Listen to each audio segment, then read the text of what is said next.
Yeah.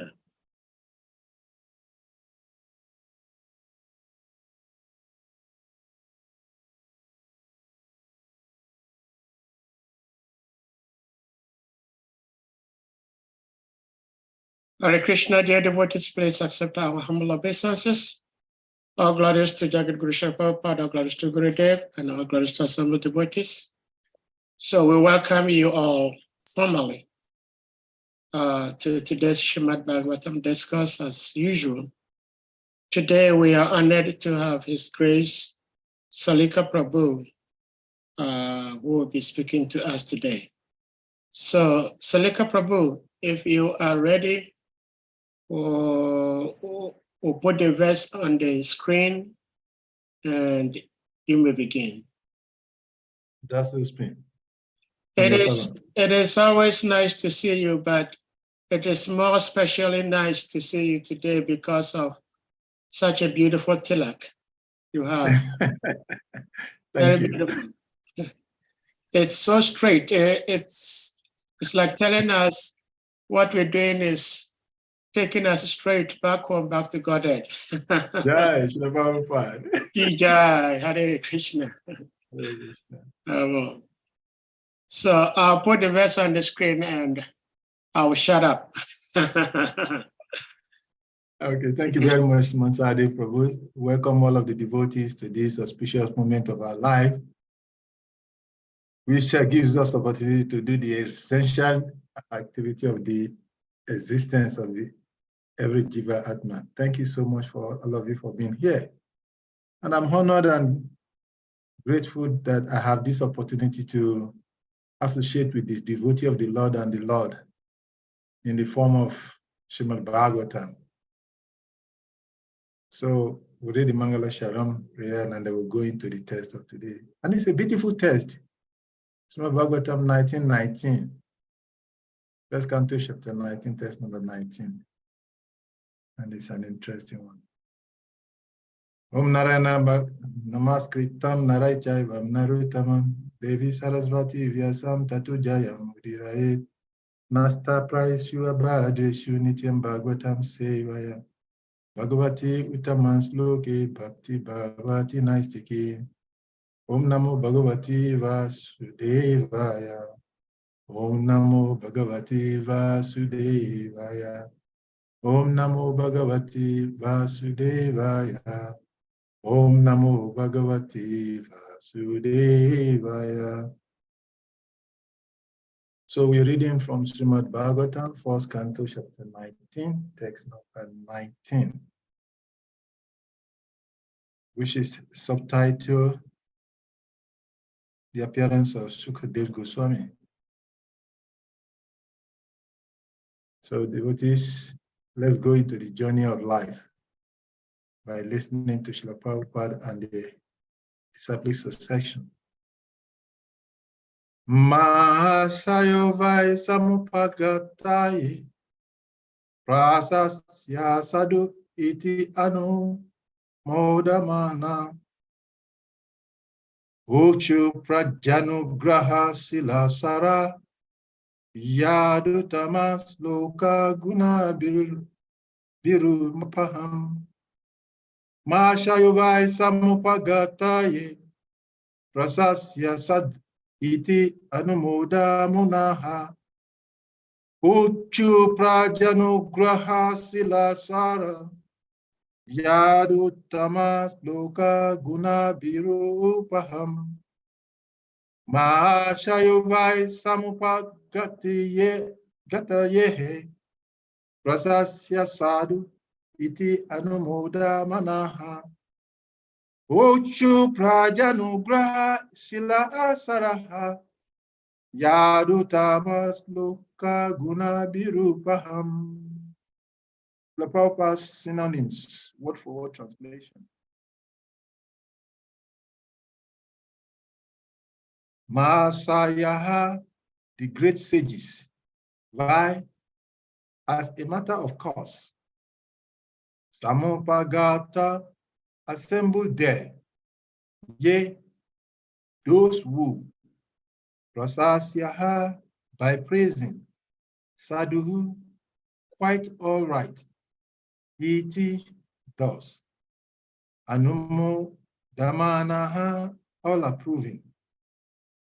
Uchuhu said, Praja Anugraha, doing good to the living being. Silasaraha, qualitatively powerful. Yat, because. Uttamas Lokaha, one who is praised by selected poems. Guna Aberu Paham, as beautiful as godly qualities. Translation and purport by Zivangesh Prabhupada. All the great sages who were assembled there also praised the decision of Maharaj Parikshit. And they expressed their approval by saying, very good. Naturally, the sages are inclined to do good to common men, for they have all the qualitative powers of the Supreme Lord. Therefore, they were very much pleased to see Maharaj Parikshit, a devotee of the Lord, and they spoke as follows. Purport by Evangelist Prabhupada. The natural beauty of a living being is enhanced by rising up to the platform of devotion and service. Maharaj Parikshit was absorbed in attachment for Lord Krishna. Seeing this, the great sages assembled were very pleased, and they expressed their approval by saying, very good.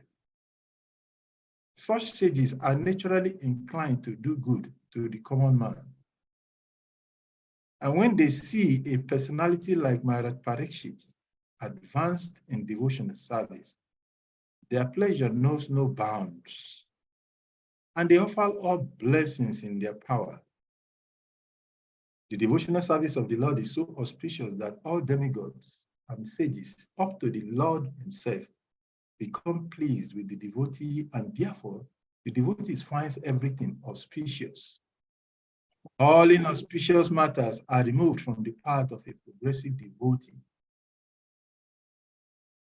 Meeting all the great sages at that time of death was certainly auspicious for Maharaj Parikshit, and thus he was blessed by the so-called curse of a Brahmana boy.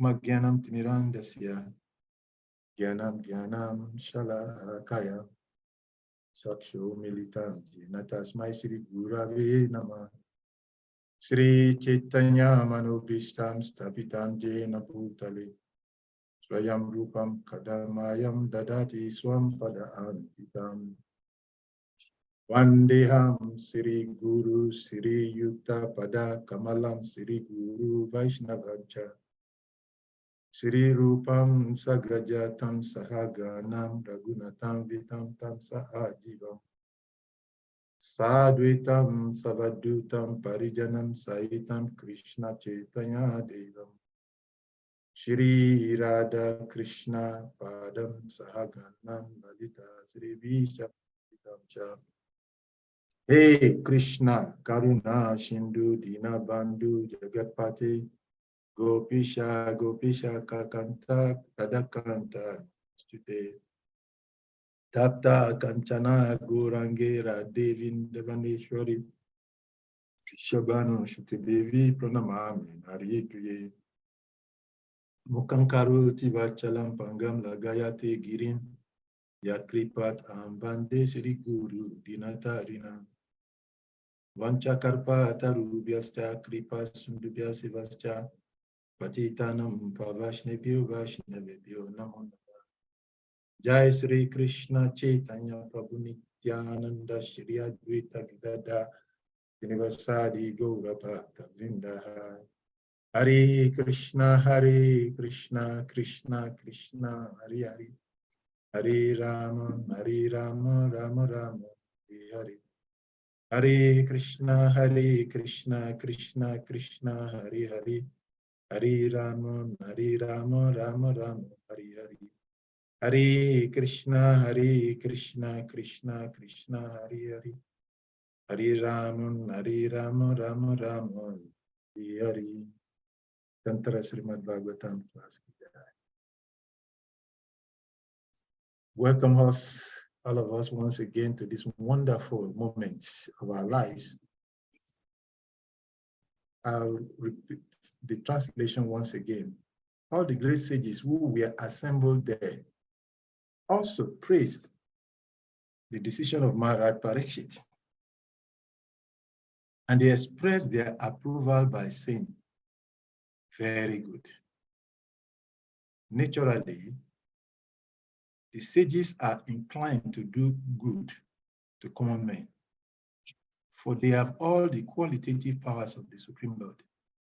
Therefore, they were very much pleased to see Maharaj Parikshit, the devotee of the Lord, and they spoke as follows. Hare Krishna. So once again, we're welcome to this SRIMAD Bhagavatam class. It is an amazing opportunity to have this great chance in one's life to come to hear and talk about the glories and pastimes of the Supreme Lord, this supreme activity of the soul.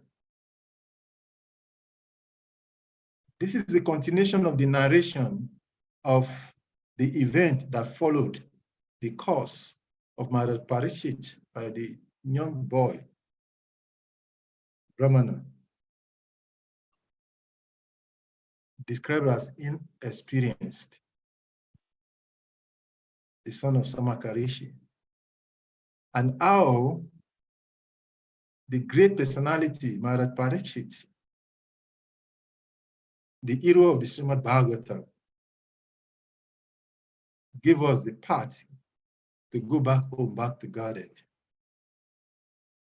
This is the life of a pure devotee.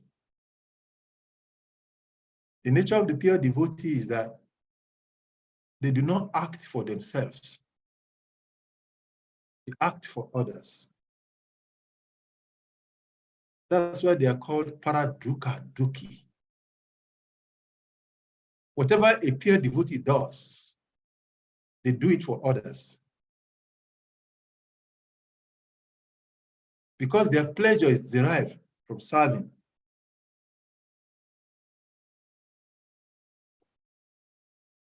And that is why the Lord is so endeared to the pure devotees, to that extent that the Lord declared himself that you can go to the temple, you will not find me there.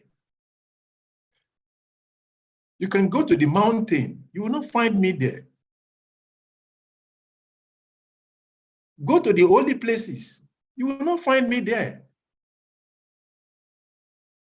That personality, that me, whom everybody seek knowingly or unknowingly, because everyone is seeking for that one person, Krishna, God, Jehovah, Yahweh, Allah, and whatever names everybody calls him. Wherever they're looking for him, he said, you never find me there. Thank you very much. You find Krishna in Prasadam. That is beautiful. And that's a very big realization. Because ultimately, there is nowhere that you can perceive without Krishna. That is ultimately where we're going. You won't find Krishna everywhere. Krishna is hidden in the heart of his pure devotee. And because Krishna is hidden in the heart of his pure devotees, the devotees are always manifesting their heart in this Kuntaloka, this world that is filled with anxiety, because the only remedy for all anxiety is Krishna. Everyone in the material world is searching after him, but they do not know. This verse is so beautiful. Of course, every verse of the Bhagavatam is so beautiful. And that is why you see that every speaker, when they come, they said, we're reading today a very beautiful verse. Because there is no duality when it comes to Krishna. The difference between Krishna and lack of Krishna is that Krishna, in him, there does not exist duality.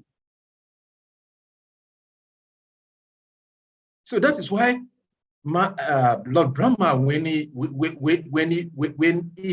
come to realize Krishna in the Brahma Samhita, he fell into ecstasy. And he spoke so many beautiful verses.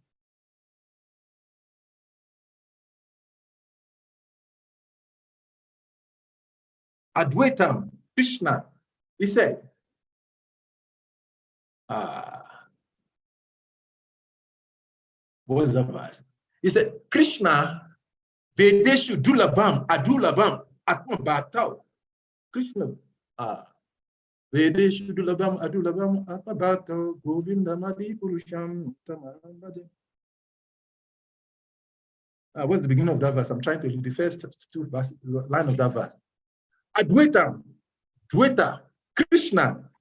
When you search all the revealed scriptures, Lord Brahma is telling, you cannot find. But then he went further. He said, Preman Jana Shurita Bhakti Vilochanena. Santa Sadaiva Ridayeshu, Ridayeshu, Viloka Yanti. In the heart of the pure devotee, whose eyes as have with the pure love of God, they can see Krishna. So this beauty, this devotional service is so beautiful that when you try to glorify Krishna, words alone cannot express it. You hardly can find any word which can Ananta Shesha, the original manifestation of the Lord in the form of Ananta Shesha, with his thousands and thousands of hoods of mud, it cannot glorify him. And that is what is being expressed there by the sages. The sages, because they see this beauty of Krishna, which is manifested to us as bhakti. Krishna and bhakti are not different. And that is why Krishna says, Bhakti amam abhijananti. One who has attained bhakti, he can see me as I am. Nothing is separating. In the realities of life, there are three realities. The first reality is the reality that is related to our perception, external perception of this world and everything that is therein. What we see with our naked eyes, as the Englishman will call it. So when somebody sees a tree of mango, he says, this is mango tree, because he can see. But Arjuna make us to realize that one can be standing in front of a mango tree and see something different. That is the second level of reality. When Arjuna and the other Pandavas were asked by their guru, what did you see? And all of the other students were saying, we are seeing a tree, leaves, branches. But Arjuna said, no, I'm not seeing that. Others said, okay, we are seeing the bird. Arjuna said, I'm not seeing that. I'm only seeing the eye of the bird. So the first is this external reality based on what we see externally. The second is that which is seen by the mind.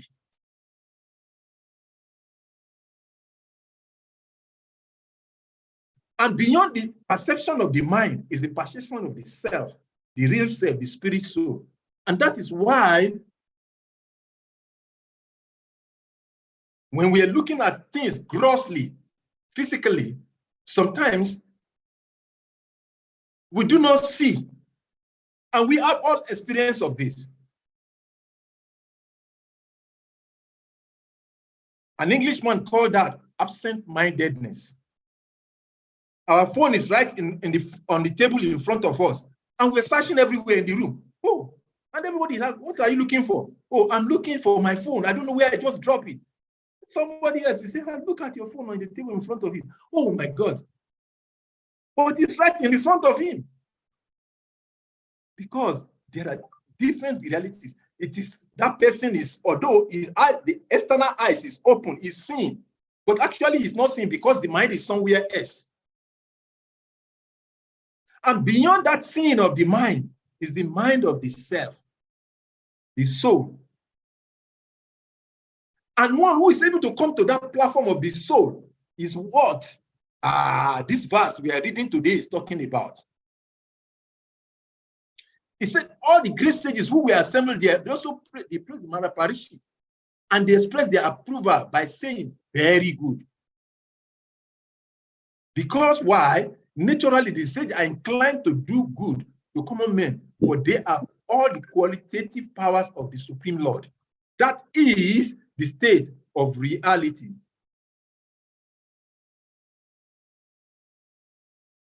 That is the real state of sin. Maharaj Parikshit has come there. And that is why Maharaj Parikshit, whatever Maharaj Parikshit is expressing, the expression of Maharaj Parikshit is irresponsiveness to the activities of Ningi was nothing compared to what we experience in the material world. Because in natural life, when someone comes before you, like Saturday Prabhu will say, somebody comes before me and said he wants to kill me, what should I do? Should I look at that person? Here is a young Brahmana boy. He's not joking. It's not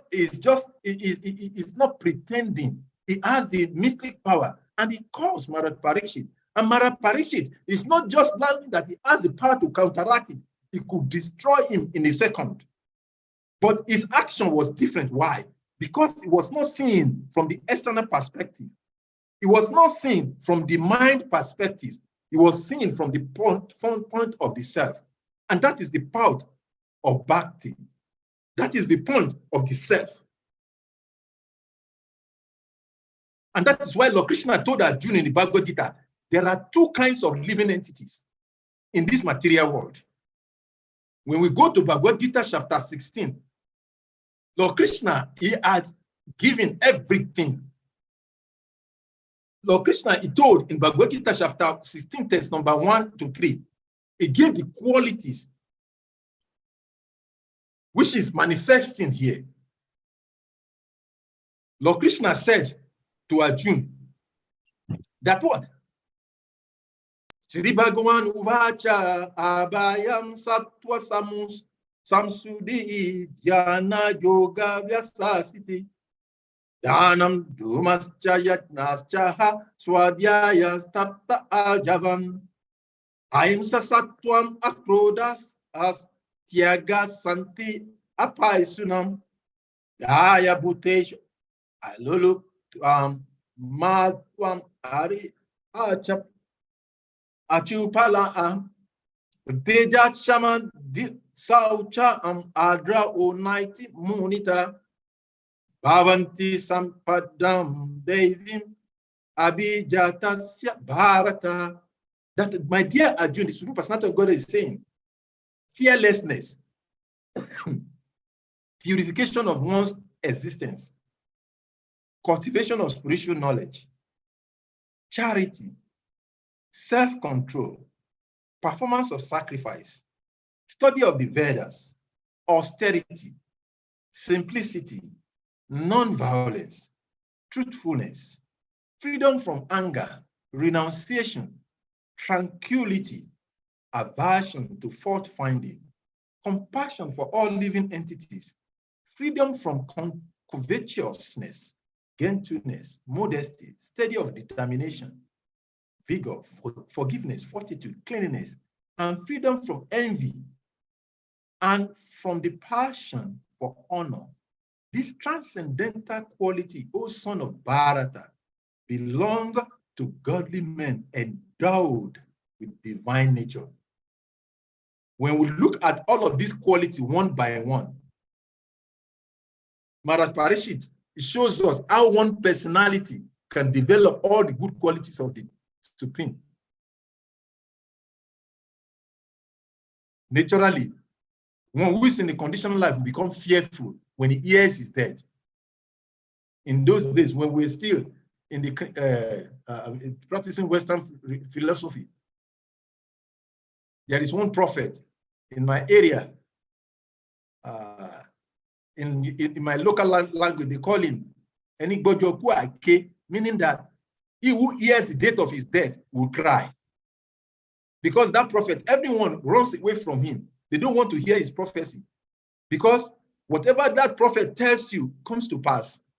And when he says, sees the good, he will tell the good. But when he tells you, I see before you, man, sir, that you are going to be dying in the next 5-7 days, nothing anybody can do about it. Do any so-called, the person is going to die. He has that clairvoyance. So one who hears about it, he is going to die. He becomes fearful. Maharaj Parikshit was not fearful. Why? Because he is endowed with the qualities of godliness. And his activity was purified as confirmed by the sages here. And what? Because it's pure, it's full of purification. He was able to cultivate the part of spiritual knowledge, which is why he approached the sages in the first place. And he gave in charity all that it belongs to him. He was able to exhibit self-control and all of the good qualities that is mentioned here. And in contrast to this kind of personality, who is endowed with the godly qualities, is the second class of persons who are the same chapter of the Bhagavad Gita, Lord Krishna, he described in the next verse, where he says, in text number 4, that pride, arrogance, conceit, anger, harshness, and ignorance, these qualities belong to those of demoniac nature, O son of Pritha. And what does the character of such a person who is of a demoniac nature? In the text 11 of the same chapter, Lord Krishna, he told Arjuna very interestingly, in 2 verses, Lord Krishna described how they respond to situation. Sechintam apari neyam cha'a pralayantam upasrita kamopat boga paramaha etavat itinishita asapasasata e Buddha ku karma kroda paryayana yante kurma boga ta'am anyang yemata sauchayam. That because of their demoniac nature, unlike Maharaj Parikshit, the way he responded, they believe these people with demoniac qualification, they believe that to gratify the senses is the prime necessity of human life or human civilization. And so therefore they engage in all kinds of heinous activities. Thus, until the end of their life, their anxiety is immeasurable, bound by a network of hundreds of thousands of desires, and absorbed in lust and anger, they secure money by illegal means for sense gratification. This is the direct picture of those we see in today's world. So these are the 2 types of persons. So we can see where Maharaj Parikshit belong to, and why the sages of Naimisaranya, they are attesting to the glorification of his personality in the verse that we are reading today. They are saying that you have the qualitative powers of the supreme personality of Godhead because you are of the divine nature. Because you are of divine nature, you naturally, you manifest, you take this kind of decision. So in our individual lives, at every stage, we are faced with one challenges or the other. We are faced with different perplexities of material life that we cannot take away in this material world. As long as one has taken this material body, there is no limitation to challenges. There is no one who has taken material body.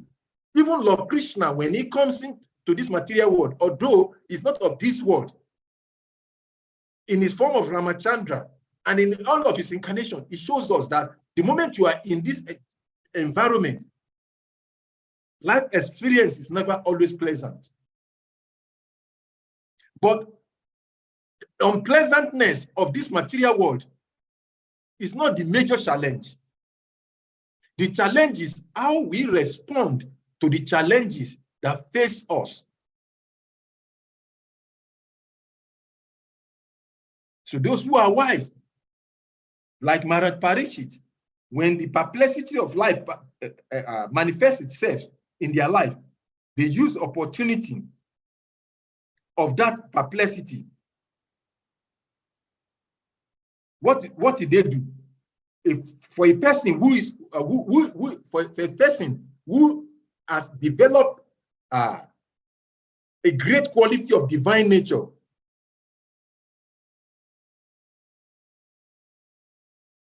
that has a very strong mind, whatever situation that comes before them, they see it as an opportunity. This is what Maharaj Parikshit is doing there. Maharaj Parikshit saw the seemingly unpalatable situation as an opportunity to deepen his connection with the Supreme Personality of Godhead. When the mind is balanced, when the mind is in the mode of material life, in what we call so-called mode of goodness, the mind sees whatever comes before him or before it as a challenge. And most of us see like that. I'm going through some challenges in life, but there's never a challenge in the life of a pure devotee. And the worst of it all is one whose mind is weak. A weak-minded person, whatever comes, when the challenges come, he sees the situation as a problem. He addresses every situation as a problem. The moment there is any imbalance in the glorification of his sense gratification, he sees this as a problem. He becomes frown in his face. Even when it is not even a dead situation, he sees it as a problem. Every unpalatable situation, he sees it as a problem. A person who is a little bit above that, he sees it as a challenge. I tell you, no, I'm not having a problem. I only have a challenge. But that is not still good enough. One who is like Maharaj Parikshit, who is on the transcendental platform, he sees every situation as an opportunity to glorify the Supreme Lord. And that is what takes us to the second part of this text that we're reading, where Bhakti is glorified. And that is what he's saying here. That takes us to Srila Prabhupada's purport. When we look at Prabhupada's purport, Prabhupada said the natural beauty of a living being is enhanced by rising up to the platform of devotional service. That is the beauty of the soul. This living entity is beautified, just like a tree. A tree is beautified when it has a lot of branches and leaves and fruits on it. Nobody takes shelter of a branchless, a leafless, a fruitless tree. Nobody ever goes there to take shelter. One will only go to that tree. The beauty of a tree is its branches and the leaves and the fruit that is growing on it. What is the use of sugar when it has no taste? What is the value of honey when it is not sweet? It has no meaning. In the same way, when the soul is not come to that point of bhakti, it has no value. There is no value to it. One may give it so many names just to pacify the mind, but it has no meaning. So, Lord Kapila Dev, in the third canto of SRIMAD Bhagavatam, it took us in the third canto, 29th chapter of this third canto of SRIMAD Bhagavatam, in verses 11 and verses 12 and 13.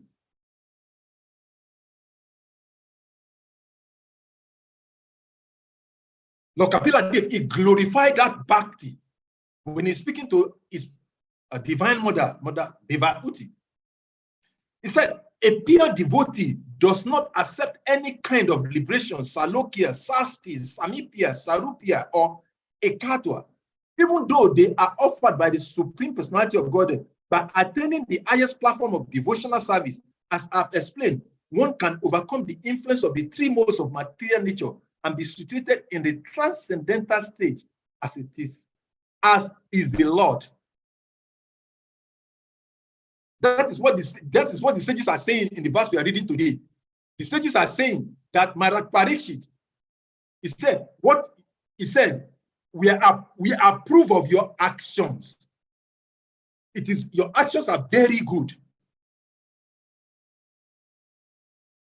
Naturally, the sages are inclined to do good to the common man. Why? Because they have the qualitative power of the Supreme Personality of Godhead. The same thing is being confirmed in this text number 13 of the SRIMAD Bhagavatam that we are quoting. Lord Kapila Dev is saying, he says that what?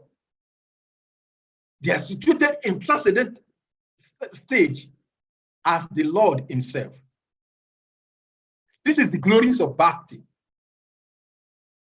So what can be compared to Srila Prabhupada? What gift can a man receive than giving the gift of bhakti? So therefore, dear brothers and sisters, the greatest gift anyone can achieve is what we have been given, bhakti. But how do we get bhakti? That is the challenge. We all have taken to this part of devotional service because the goal is bhakti. But the reality is that, according to Srila Rupa Goswami, before we enter into the domain of bhakti, we'll have to cross the three ladders.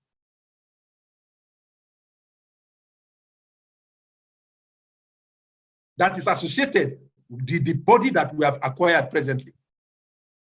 Because for the living entity, having acquired this body, he has to rise above the three gunas: passion, goodness, and ignorance. So that is why you see that sometimes someone is in devotional service. Someone will ask why this person is in Krishna consciousness, is in the path of devotional service. So why is it that it's like this? Because someone could be in devotional service, but be engaging in devotional service in ignorance. One could be in Krishna consciousness and be acting in Krishna consciousness in ignorance. One could be practicing bhakti, but his bhakti could be under the influence of the mode of passion or material passion. And one could be engaging in bhakti yoga, but it could be in goodness.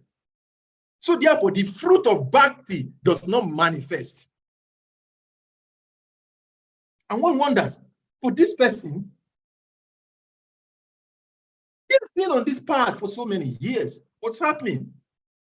Because that person has not rise to the transcendental platform of bhakti. And that is the necessity for each and every one who is a sadhaka on the path of devotion service. That we have to somehow or other rise above the material modes of bhakti, engaging devotional service in passion, goodness, and ignorance. Even goodness is not good enough. One has to come to the transcendental platform. But someone would quickly ask, so but does it mean that, okay, let us assume that somebody is practicing devotional service in ignorance, passion, or goodness. Does it mean that it's a waste of time? No. In fact, such a person is even sometimes glorified. Somebody could be even a sannyasi In fact, somebody could be a guru, initiating guru, and is actually still on the devotional service, is still a Sakama Bhakta. He could be an initiating guru. But he has not rise beyond the material bhakti devotional service under the influence of the three modes of material nature. And that is why sometimes we get confused. Why is this person? He's been here for so many years. Because devotional service does not depend on how many years. It does not depend on the robe. It does not depend on the ashram.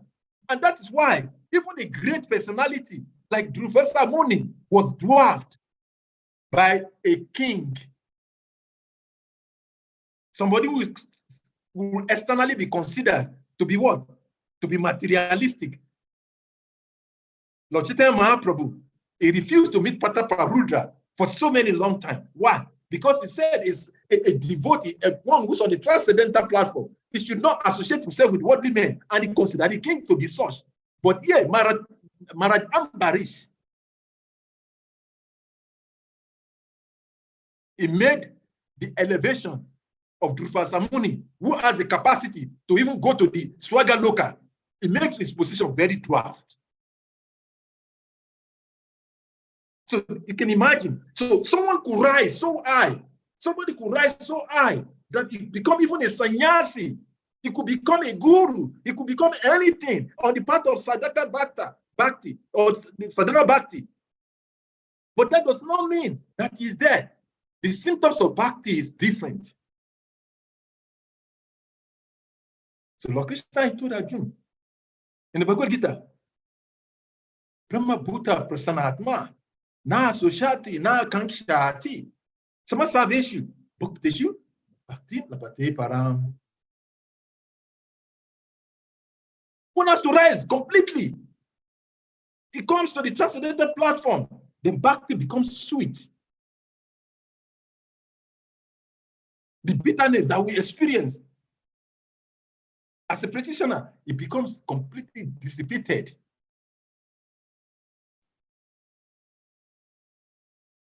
Then one start enjoying, one start experiencing bliss. And he sees, like Maharaj Parikshit, every situation that comes before him, he sees as an opportunity to glorify the Supreme Personality of God. And when we check the lives of our previous acharyas, Srila Bhaktivinoda Thakur, when the sage, the yogi, he was ready to destroy him. He attacked his family. He attacks his children. Srila Bhaktivinoda turned that into what? The pastimes of the glorification of Bhakti. Srila Bhaktisiddhanta Saraswati Thakur, the materialistic sannyasis of his time, they went as far as trying to plan assassination for him. But he turned it into what? Glorification of the Supreme Personality of God. So for one who is actually on the path of Krishna consciousness, whatever happens in his life, he uses that as a ladder to glorify the Supreme Personality. That's one who is on the path of devotion. That is what Maharaj Parikshit is showing us here. And the sages are saying, the sages of Namisa, they say, this is very good. This is very good. Why? Because it is exhibiting. It's not artificial. What seemingly would distract someone, something that would make somebody become morose. Srila Bhakti-tirtha Swami, when he was told, you have 3 months to live in this body, it demonstrated joy. The Maharaj Parikshit has 7 days. I'm more better than Maharaj Parikshit. I have 3 months. I can prepare. And he started preparing his own resting place. And he was supervising, he was guiding the devotees. This is how it should be like. This is how it should be. And he was saying, somebody was asking him, how beautiful it is that one has the opportunity to prepare his last home. How glorious was it that Prabhupada was about living, and he was telling devotees, this is how you will perform my last rite. This is the life of devotion. It's so sweet. It's so blissful. One needs to just go from this room into that room, but there's a door in between. And that door is our mind. And that is why Lord Krishna told Arjuna, for one who has conquered the mind, he becomes his friend. For one who has not conquered the mind, it is the greatest of his enemy.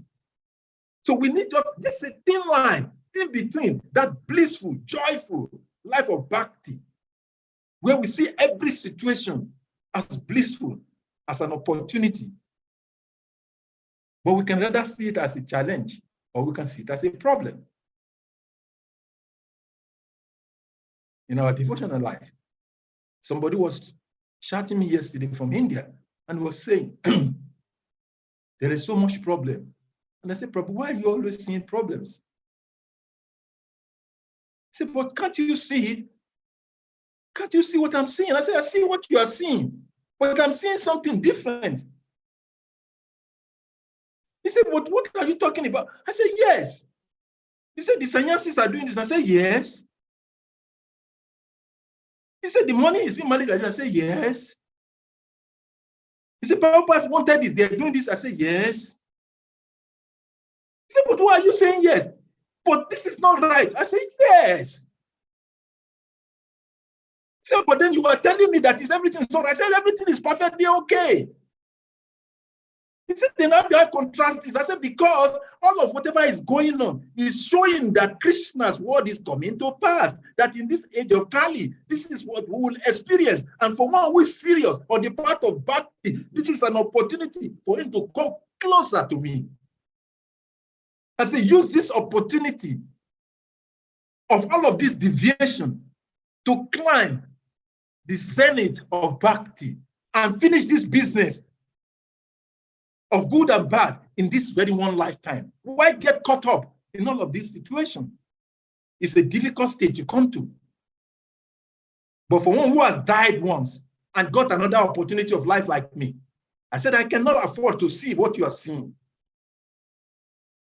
I may not have become advanced, but I can see that there is one thing that is incomparable, and that is bhakti.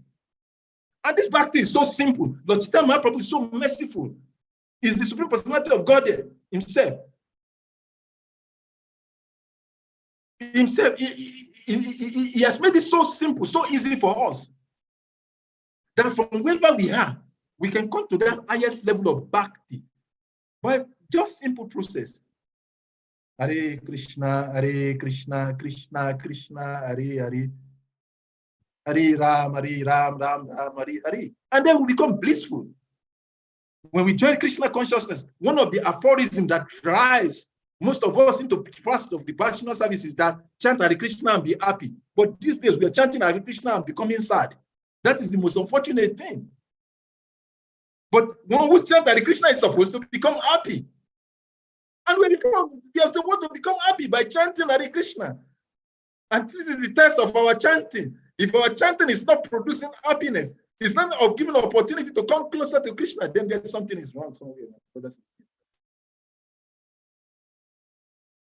So Srila Prabhupada is concluding. Time is running fast. In the purport, towards the last, in the middle of the purport, Prabhupada said, the devotional service of the Lord is an auspicious, it is so auspicious that all the demigods and sages, up to the Lord himself, becomes pleased with the devotee. And therefore, the devotee finds everything auspicious. All inauspiciousness or all inauspicious matters are removed from the path of a progressive devotee.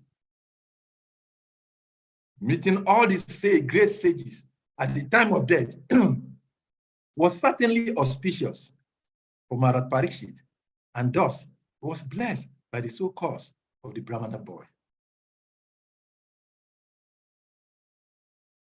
So, in the same way, the age of Kali is posing to us so many challenges in the form of fake gurus, fake material life, disturbing temple commanders, improper activity in Krishna consciousness. And these are all opportunities. Maharaj Parikshit was given an opportunity by the cause of this young Brahmana boy, Sringi. We are also getting the same opportunity. How we using it is what matters. So I was on the live radio program yesterday, and somebody asked me, he says, please, can you define to us what is happiness? And I laughed. I said, happiness is very simple to define. He said, what it is? I said, happiness is just a reflection of our inner mind. I said, finish, full stop. He said, please, can you repeat that again, sir? I said, happiness is just a reflection of the state of our inner mind. In the same way, Krishna consciousness to each and individual one of us is the reflection of our inner state of mind.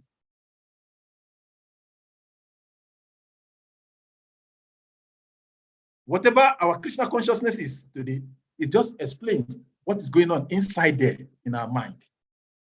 And when we watch that, which is going on inside our mind, we'll see where we are in Krishna consciousness. I would like to stop here and then open up for questions, because I see a lot of comments already going. Mitra Vinda, thank you so much for your comments. And let's see how much we can share in the course of the remaining time that's available to us. So in summary, what we've talked about today is that Krishna consciousness is so wonderful. And then we started by explaining that everything is as a relation of our mind, and we ended it up on that same topic, that the mind is what determines the three different types of realities of life. Material perception based on our external perception, based on the senses, the eye, the nose, and all of the senses.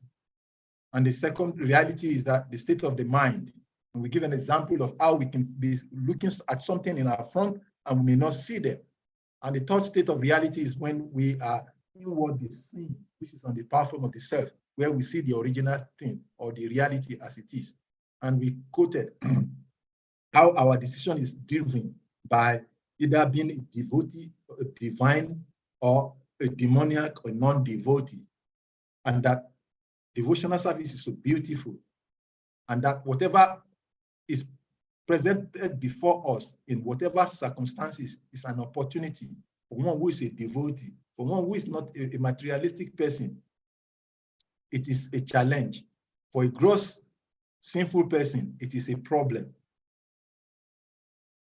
And we concluded by expressing that we should go inwardly and see where we belong in each of these categories. Hare Krishna. Thank you very much, the devotees, for giving me this opportunity. Thank you very much, Sadi Prabhu. Hare Krishna. Hare Krishna. Thank you so much, Salika Prabhu. Dear devotees, I believe we all have been so much nourished by this katha of SRIMAD BHAGAVATAM. And personally, I'm hoping and praying that I can learn from this katha and become more of a serious devotee than being satisfied with where I am. Because where I am, it's not too bad, but it's not good either. It's not very good. And I believe some of you may also have same feelings. So at this point, if anyone has a question, comment, realizations, please, you may indicate by using the hand emoji or your physical hand, and you'll be asked to unmute to speak. Hare Krishna. Hare Krishna. Hare Krishna, please go ahead. Travinda. I can't really would you please read my question in the chat? Mitra, we have very, very poor connection. We can barely hear what you're saying.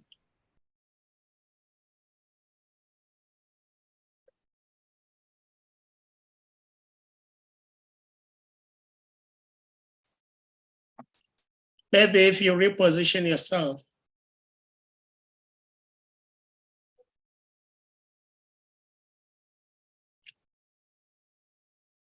Anyone else while we wait for Mitra Devi? Salika Prabhu, I have a question from the purport, which you actually stressed on it. Sri Prabhupada was saying that in the purport, actually that was the last sentence, that meeting all the great sages at the time of death are certainly auspicious for marriage person. And thus he was blessed by the so-called curse of a Brahmin's boy. Now, may I know what may be other symptoms of auspiciousness at the time of one's moment of dying? Because I ask this question because some of us are living in places where we may not have access to, I wouldn't say sages, great sages, because great sages these days are hard to find, but at least to have devotees around you when you live in your body may not be there. So what could be some other auspicious signs of a dying devotee? Thank you very much. Somebody asked a question sometimes ago in regards to HARE KRISHNA Goswami Maharaj leaving the planet in the gas day accident. For me, when I joined devotional service newly, one of the challenging experience that I find difficult to bear with was the passing of HARE KRISHNA Goswami Maharaj. And I know so many devotees who were distracted by this sudden kind of a devotee. Situation in the life of a devotee of that caliber, for that matter. So the question is, what are the signs for a devotee at the moment of death? There is no straight answer to that question because for each and every devotee, Krishna manifests in different ways according to that devotee's situation. The common thing is that Krishna will always come true at that moment, depending on that devotee's particular swarupa or eternal relationship with the Supreme Personality of Godhead.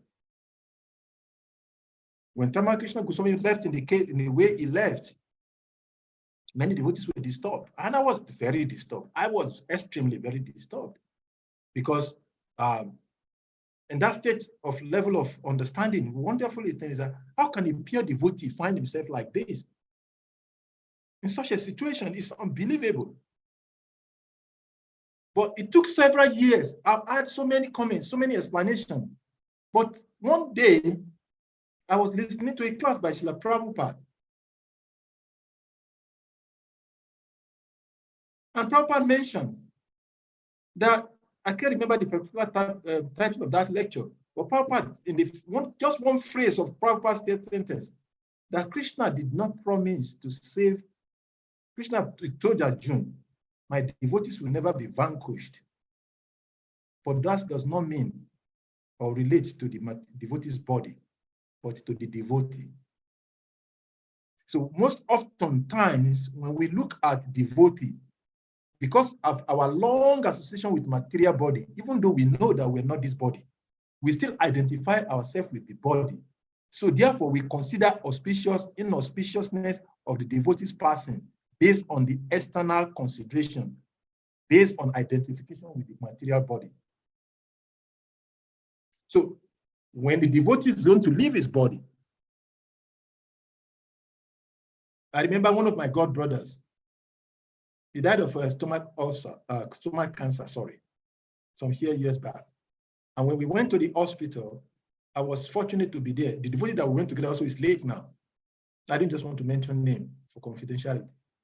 So when the doctor diagnosed, interestingly, also is late now. The doctor said, he called both myself and the other devotee. He said, do you not want to hear my advice? And I said, what? He said, for this, your God brother, you can be enterprising. You can send him to India as you are suggesting. And somebody might advise you take it to the best of the hospital. He said, but I'm telling you, you might just be wasting your time. He said, for this person, the cancer has gone to the highest stage, and what they call it, the lump in the stomach has already busted and is already oozing out blood and all kinds of things. So there is nothing anyone can do in this stage. If there is anything you can give to this devotee, take him to a very comfortable place where he's comfortable, let him hear and talk about Krishna for the remaining part of life, give him as much comfort. Because as at that time, this devotee, he would take 2 pints of blood in the morning. By the evening, he will be anemic again. That was his stage as at that time. But you will see him so physically standing, except that he's emaciated a little bit. But whatever blood that is passing to his body before the end of the day, it's gone. Because he's spilling blood, he's urinating blood. So when that devotee, when we were told that subconsciously, I didn't know how it came out of my mouth. And I said, oh, how wonderful that someone has a potential like Maharaj Parikshit to know that he's going to be living in such a small numbers of days. And I made a prayer that day. I don't want to make it public now. And that devotee that we were together was looking at me. He said, are you crazy, Salika? What are you saying? And at that moment, I realized what I was saying. I just said it innocently. So the point here I'm trying to say is that just like we explained in the course of the lecture, the auspicious sign that will come to a devotee at the moment of death will be unique to that particular devotee when it is his own time, because we are not all on the same platform or level of consciousness. So that consciousness that gives us the opportunity to see Krishna, only Krishna at that moment, is what we should cultivate. And how it comes at that moment, whether it is through a plane crash, whether it is sea drowning, whether it is fatal accident, whether it is lying down and sleeping, whatever state it comes, our mood should be how to come to that platform whereby in whatever way Krishna comes, we should be able to embrace him. Bhishma Dev, he was never satisfied seeing Krishna unless Krishna comes with him, with arms. Only then he became satisfied. That is Bhishma Dev. So your case and every other individual's will be different.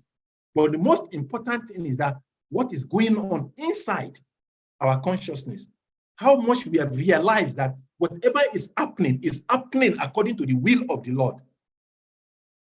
And our position is, and let's look at about Lord Brahma. When Lord Brahma took his birth in the navel of Lord Vishnu, he was confused. And when Lord Brahma became confused, he was wondering, what is this? He was looking at it, couldn't find anything reasonable. He could not fathom anything. So then he saw that he was sitting on a lotus petals. So he looked around, and this Bhagavatam told us, because he was looking around the four corners, he developed the four-headed to be able to see four directions. But yet he was not able to fathom anything. He was not able to satisfy himself that he understands what is going on. So he looked at the stem. He said, okay, if I'm sitting on this stem, what is this stem that is putting me, I'm sitting, where is it coming from? Then he started looking at the lotus petals. He started looking down, looking down, looking down. And when he looked down, went to the bottom and he saw the stem, he couldn't even still find anything. Then he heard Tapa, and he meditated. According to the SRIMAD Bhagavatam for a celestial 1,000 years, when he became realized, he knew that there is nothing but Krishna. And when he came to that realization, only then he was able to develop the impetus for the creation, for the service he has to do. In the same way, in our devotional life, our ability to practice bhakti will come only when we come to that stage where we are able to see everything and everything, auspicious, inauspicious, good, bad, long, short, tall, part thing that Krishna only exists. Only then we'll be able to practice bhakti on the platform of bhakti that Krishna is talking about. Sarva Dharma Parityajam, which gives us bhakti amam abhijananti. So that moment of death, that last moment, based on our level of attainment or lack of attainment of that state of consciousness, will manifest Krishna in what particular form that is required for our situation. And that is our own auspicious or inauspicious moment. I don't know whether that answers my question. The question. Well, thank you so much, Prabhuji. Actually, some few months closer to Bhaktivedanta Maharaj's cancer becoming so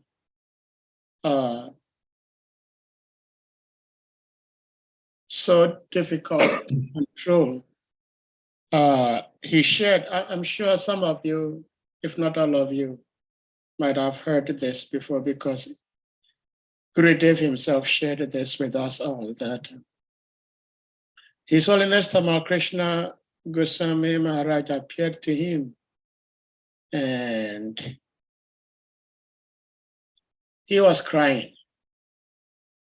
Tamal Krishna Goswami was crying. And so Gurudev asked him why he was crying. And he said, Tamal Krishna Goswami said to him, he is crying because he knows how difficult it's going to be for his disciples. Because it's time for him to go.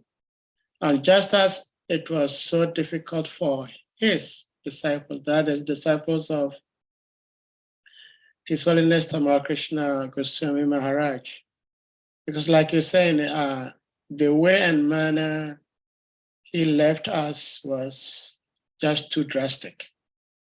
So, I mean, these and a few other things are the reason, even though I am nobody, but I think I'm always going to have some sort of unkind words towards Lord Brahma, that he must be really, really remorseful for his creation. I mean, the way he created the passing of these earthly beings in this world. And sometimes, I mean, I see so many deaths, and sometimes you see the way some people leave their bodies. If you are not blessed, you're going to have so much doubts to ask, where is God's hand in this? Where is God? If God is all kind, why these things? But thanks to Srila Prabhupada and his disciples, we have some basic understanding, but it's very, very difficult. Thank you for sharing what you shared with us, Salika Prabhu. Anadin and Nadan Prabhu, please, you may unmute. Yeah, Hare Krishna, pronounced to all the assembly devotees. Hare Krishna. Okay, thank you very much for giving the opportunity. So, Salika Prabhu, my question is, when somebody is in devotional service and he's practicing awkwardly, we do say such a person he or she is in Maya. And this case by Shringi happened during the time of Maharaj Pariksit himself. And perhaps when we link this to our dear movement, we have one Shringi then, but today we have so many Shringis. So can't we also say that these people are there as a stepping stone for us to advance spiritually, rather than saying that such people are in Maya? I don't know if my question is clear. Thank you very much. Should we see those who are not acting properly in devotional service, should we see them as in Maya, Or should we just see them as an opportunity for us to absorb ourselves further in Krishna consciousness? Hare Krishna, yeah. Yes and no. And I say yes and no because when a statement is made, an opposing statement is made that seemingly contradict each other, it means there is a third statement. And given an example, if I say Anandini Dhanam Prabhu does not eat prasadam all day long, but Anandini Dhanam Prabhu is getting fat. So naturally, if somebody doesn't eat throughout all days, it means that the person should be getting lean. But if the person is not eating all day and is getting fat, so how does he get fat? It means Anandini Dhanam Prabhu maybe probably eating in the night when everybody is sleeping. So how does he relate? How does he answer the question you're asking? The fact is that as a preacher,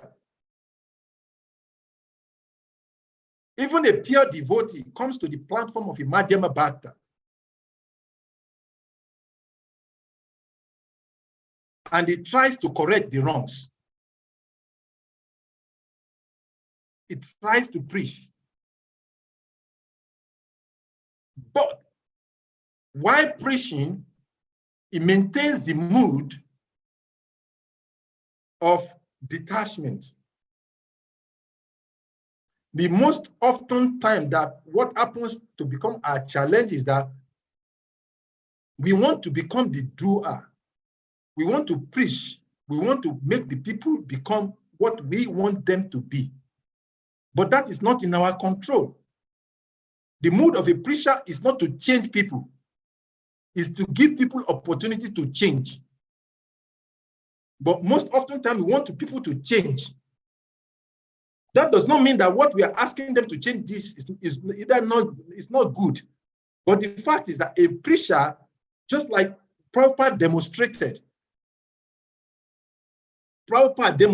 by giving the highest level of principles of bhakti. But he allows, and he manifested it in his prayers.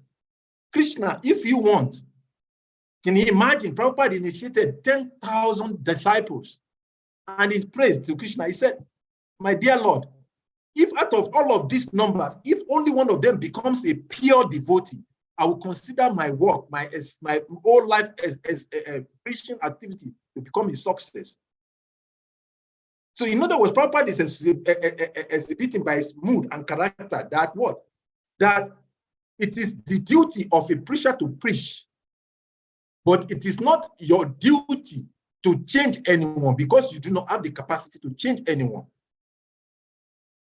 And in preaching to others, there are different levels of preaching depending on the category of the person that we're preaching to.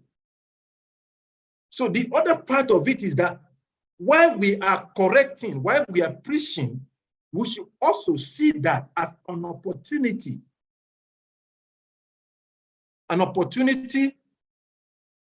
to render service to the Supreme Personality of Godhead. That Krishna is giving me the opportunity to preach, to speak his glories to the others. And this person not behaving the way he is supposed to be behaving, even when he's at the philosophy, when even he has access to the philosophy, is telling me that what is manifesting the glories of Krishna in his own ways. Because the words of Krishna is that in Kali Yuga, these are going to be the manifestation of all the kinds of people that we see, even in a devotional or spiritual environment. So we see that these things are happening because it is what is the statement of Krishna, right? But at the same time, that does not stop us from preaching because it is our duty to preach. Now, whether they become a devotee or whether they don't become a devotee is not our business. It is our responsibility to preach. But it is Krishna who decides who becomes a devotee. So our dissatisfactions most oftentimes comes from our wanting, because we develop attachment to the result of our endeavors. And that is the beginning of the Bhagavad Gita, where Lord Krishna told Arjuna that you have the right to do your duty, but you have no right to the fruit. Hare Krishna. I will stop there. I see so many hands coming up. Maybe some. Hare Krishna, thank you so much. We're going to take Nadiri Danam send down, and then Shri Chaitanya Prem Prabhu, please, you may unmute. My teacher, Dandava Pranam. My Lord, all glories to you. Salim Baba. All glories. Yeah. I thank you very much for the beautiful approach and for explaining very deeply, touching all the subtle nuances. What I want to get clarification of is this attitude of detachment you are talking about. You do your part, we are not attached to the results. But I think I was thinking that we should go a little bit further. Like, it's like you say you preach for somebody to come to the temple. When the person comes to the temple, okay, you have done your part. But you still have to cultivate the person.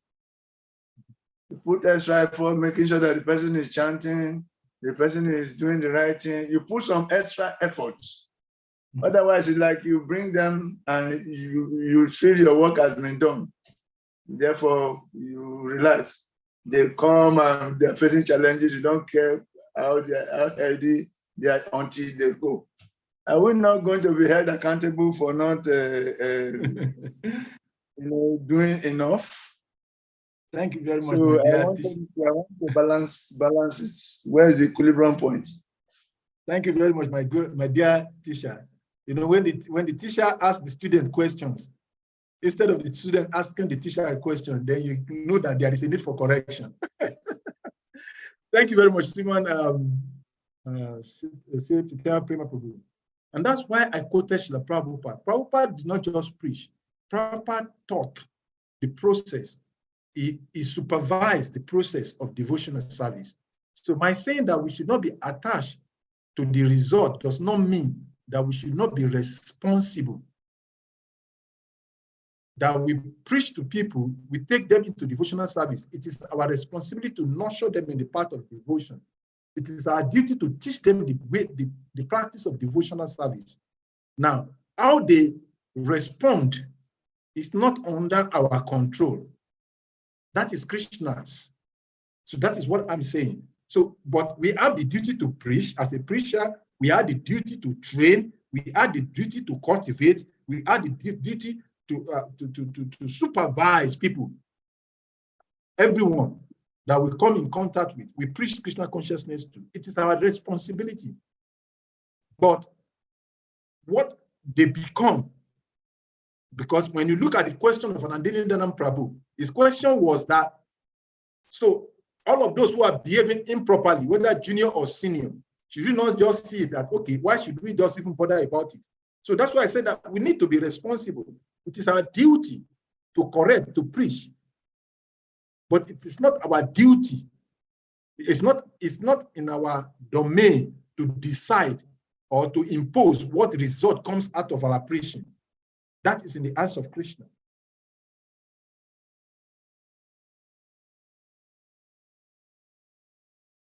I don't know whether I'm clear enough. It's okay. It's okay. When we bring people, we can still make the chapati for them.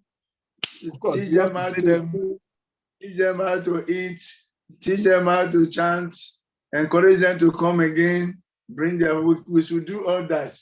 But if eventually they decide not to go ahead, we can just leave it in the hand of Krishna. It's okay, Hare Krishna. Hare Krishna, thank you. Hare Krishna. I don't know how Salika Prabhu you feel, but For me, when somebody like Chaitanya Prema Prabhu asks a question, you answer and then he says it's okay, which means he feels something extra. But that is the beauty of Krishna Katha, because there are so many angles to one single statement made. Mm-hmm. And so it is not possible for one particular individual to cover all the different angles. And that is why one verse can be discussed for thousands of years and will never get it exhausted. Because I just heard one lecture from His Holiness Hridayananda Goswami Maharaj, and he was talking about, in line with what Salika Prabhu you just explained, that when Krishna was with Arjuna, and Arjuna knew at the time that Krishna is the Supreme Personality of Godhead. And in fact, Krishna even told him that all these people have already killed them. But Arjuna did not become relaxed. Arjuna did not say, oh, okay. He was fighting, and he was fighting with the fear that I am at war. If I do not take extra caution, I'm going to lose my life. So he fought as if there was no protection.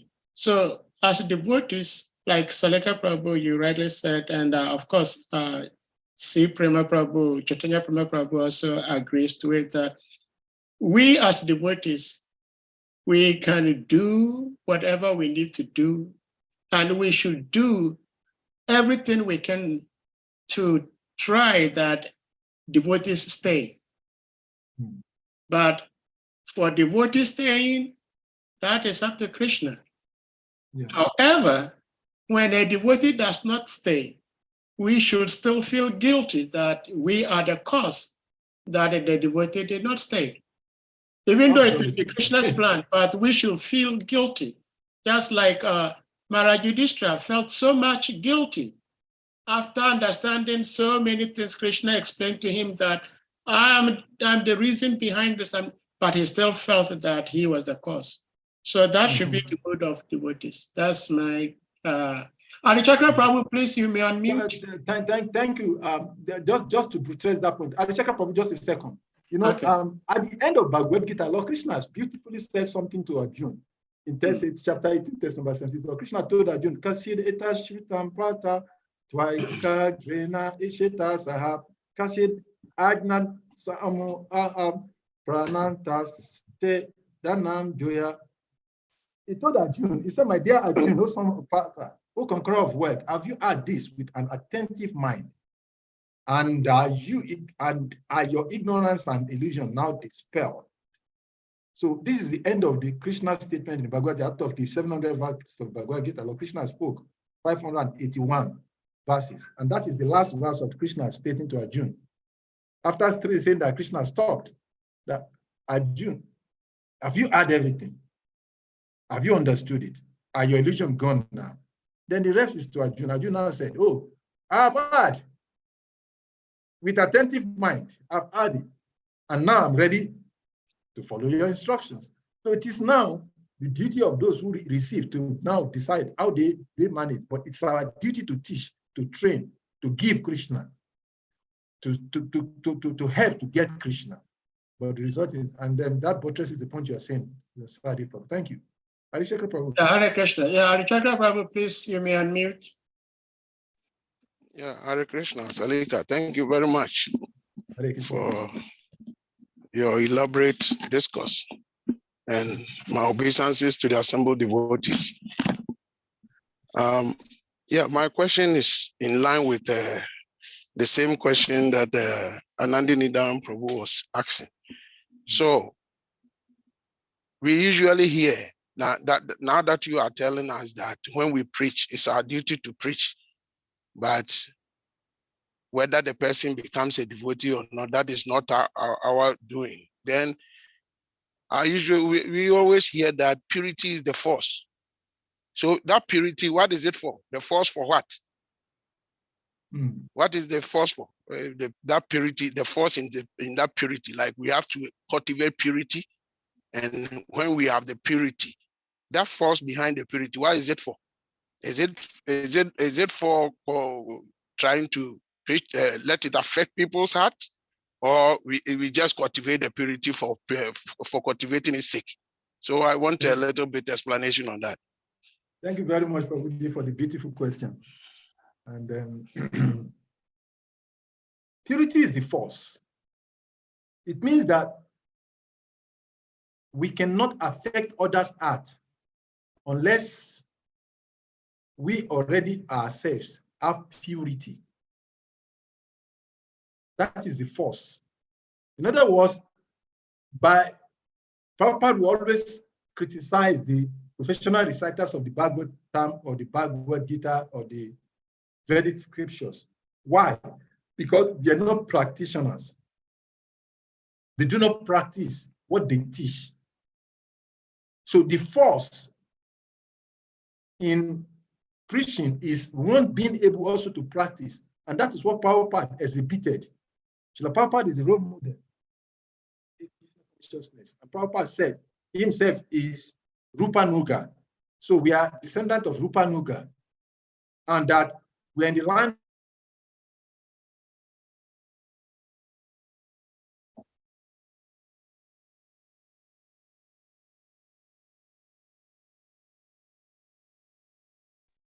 Hare Krishna. Yeah, Hare Krishna, I can hear you now. Yeah, okay, sorry. I was a network fluctuation there. So we are descendant of Rupanuga. We are Rupanugas, actually. That's what Srila Prabhupada made us understand. And that disciplic succession is that we practice our force, our potency to be able to give Krishna consciousness is dependent on our own practice. That is where the force is coming from. The professional reciters, they cannot make, just like we see from practical experience that before Srila Prabhupada came to the West, there were hundreds and hundreds of sannyasis who had come to America. There were over 500 Bhagavad Gita translations in the West before Prabhupada came with Bhagavad Gita as it is. But nobody became a devotee. But today we have millions, maybe billions, I could say, because according to the Wikipedia, according to the global analysis of followers of different faiths, it is explained that following Christianity and Islam, the followers of the Vedas are the third, taking almost about 2 billion followers of this tradition in different categories. And before Srila Prabhupada said, there was nothing like this. That was the force of Srila Prabhupada because of the potency of Srila Prabhupada being not just a speaker, but a practitioner. So the force relates or refers to our practice of devotional service. In other words, no one can give what he does not have in an Englishman language. And I like Americans for that. You give an American a medication and he will ask you, have you used it before? If you say, I've used it, it works. Even if it does not work, Americans will take it and use it. He will take his risk on that. But you say, oh, I heard it is good, I've not used it. You say, no, this is not worth taking. He will drop it. So in other words, the potency or the force relates to our own practice of the devotional service. And we see it in the life of our acharyas. When they come around, just like the honey, the bees, they are attracted by the honey in the flowers. So the potency of practice of bhakti attracts the living entities to one who practices it. That is the force that is being referred to. Hare Krishna. Hare Krishna. Yeah, but Salika, yeah, this is the continuation is that if the purity, like by our own practice, we cultivate purity, and this purity is going to affect the heart of people to also surrender to Krishna. So in the course of me trying to develop, cultivate this purity, is it not remotely with the mentality that, oh, when I cultivate this purity, then when I tell somebody about Krishna, the person will be able to absorb it and become Krishna conscious. Is that not the mentality behind it? Okay, let me do like a practical Nigerian now. I'll ask you a question with a question. Okay. The Prabhupada initiated over 10,000 disciples. Did all of them become a pure devotee in this very lifetime? Did all of them stay in devotional service? Even while Prabhupada was on the planet, some of them left. That does not mean that Prabhupada has not invested back into their life, but some of them may not have the punya karmana to be able to take the devotional service, but the seed has been planted in their lives. So they may not have the opportunity in this very body to be able to practice devotional service. Excuse me, sorry.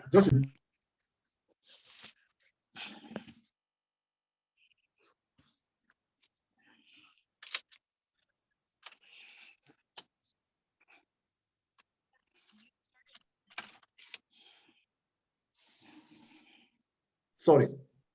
So Lord Krishna, he told Arjuna in the Bhagavad Gita 7:8-28, Yesham anta gata papam, kenamam punya karmana te, vinimukta bhajante mam, I think I get that part. So he said, one who has practiced punya karmana or pious activities in previous life and in this present life, whose sinful activity has been eradicated, such a person only takes to devotional service with full determination. So each and everyone that comes to us, we should understand. Okay. Go ahead, please. Sorry. Lila is going up there. Okay, so it's not everyone that comes into devotional service that has the punya karmana, that have the piety to be able to take devotional service in this present body. So such a person will get an opportunity, but in his next dispensation, it continues devotional in a stronger way, but his present body may not allow him. So therefore, that person may come, even despite all of our effort, it may look as if we're attached to the result of preaching, we would think, we become morose, we become demoralized that we are not attracting anyone. But the fact is that we have already invested bhakti, and that is the level of what we can give. But that how that person develops in this life, that depends on that person's punya karmana. And Prabhupada showed us by example. Hare Krishna.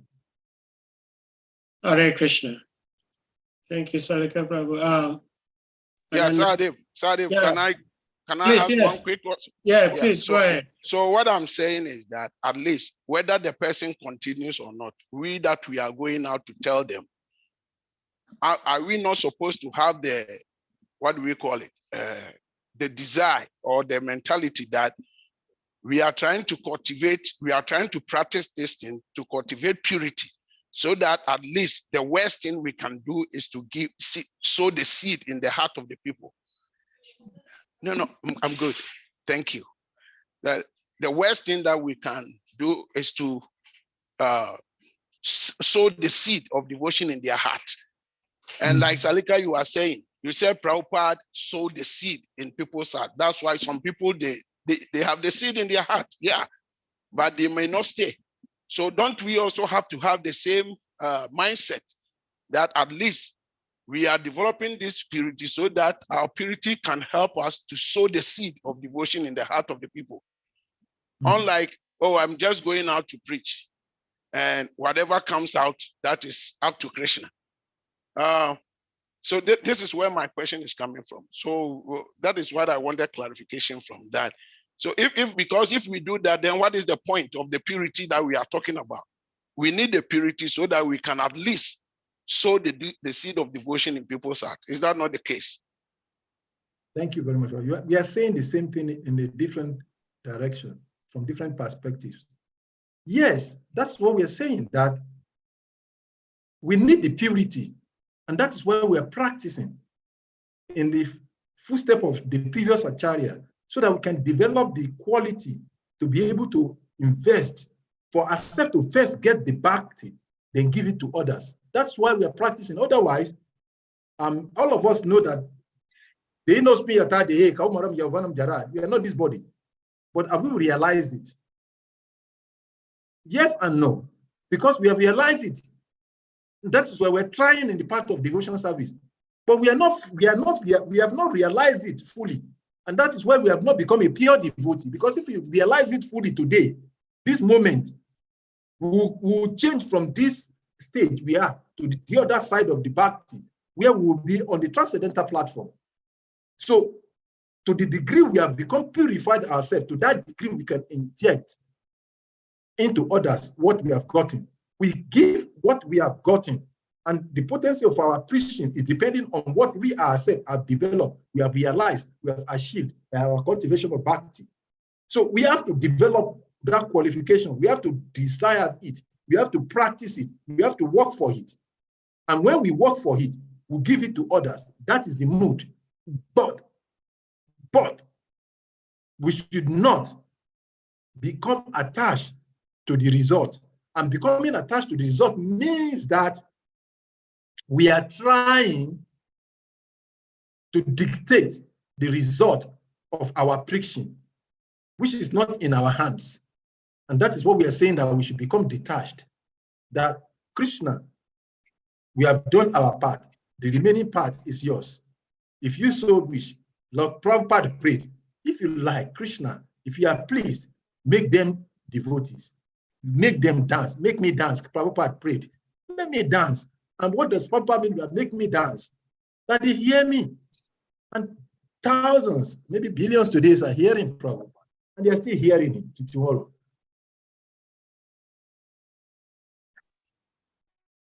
Hare Krishna. Hare Krishna. Yeah, Hare Krishna. Sir, is somebody's hand up? Yes. If nobody's, okay, then go to the person. Okay. But please come back to me. Okay, we'll come back to you. Kavikana Prabhu, please unmute. No, my father still wants to ask more questions. Please let him go ahead. Okay, Sri Hari Krishna, Kavikana Prabhu is giving you the green light.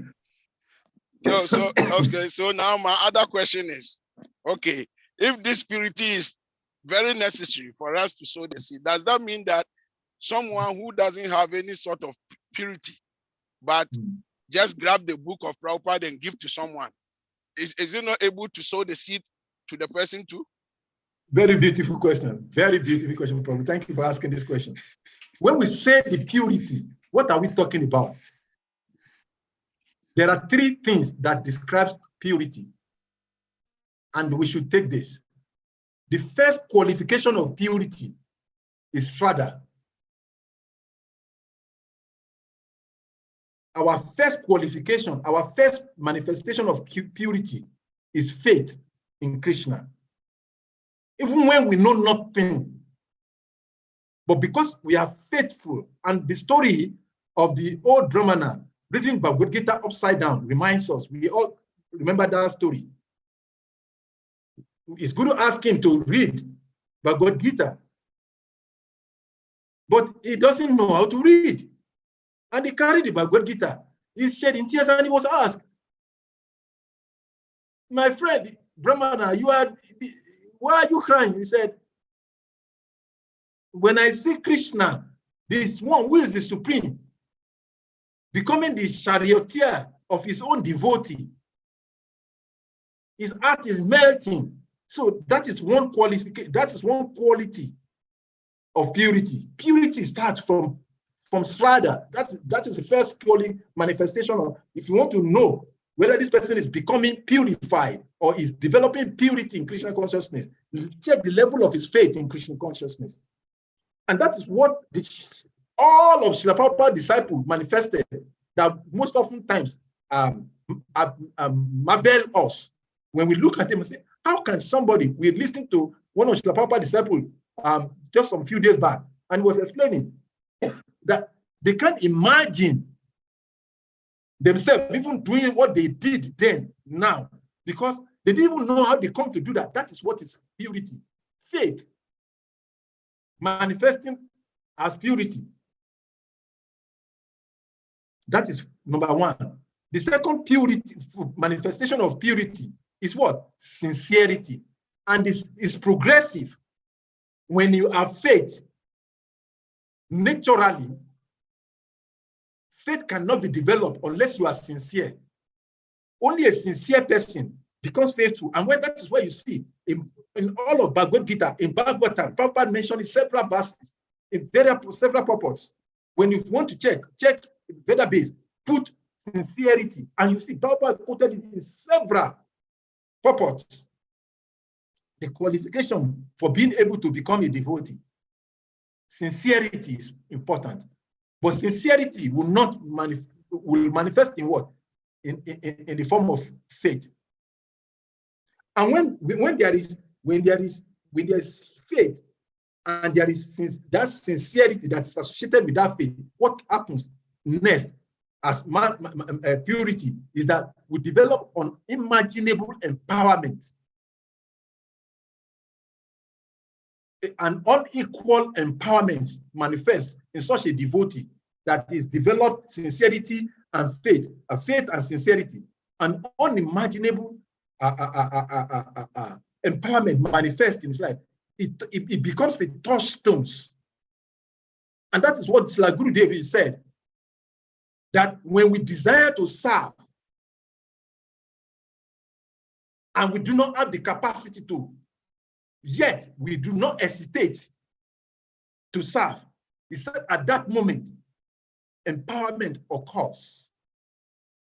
That is the matured fruit of the two previous faith and sincerity. And that is what is called purity, force of purity in devotional service. When these three becomes manifested, one becomes a touchstone. And the purity is manifested. You see, how is this person able to do this? And that is the quality of the Lord. Hare Krishna. Hare Krishna. Thank you so much. Haribo, am I still on the floor? Yeah. Yes.